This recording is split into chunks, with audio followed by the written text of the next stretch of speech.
या देवी सर्वभूतेषु विष्णुमायेति शब्दतां नमस्तस्यै नमस्तस्यै नमस्तस्यै नमो नमः। या देवी सर्वभूतेषु चैतन्यते अभिधायते नमस्तस्यै नमस्तस्यै नमस्तस्यै नमो नमः।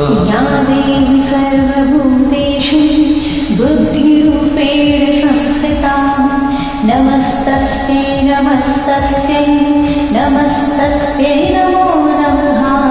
या देवी सर्वभूतेषु नेत्ररूपेण संस्थिता नमस्तस्यै नमस्तस्यै नमस्तस्यै नमो नमः। या देवी सर्वभूतेषु सुधारूपेण संस्थिता नमस्तस्यै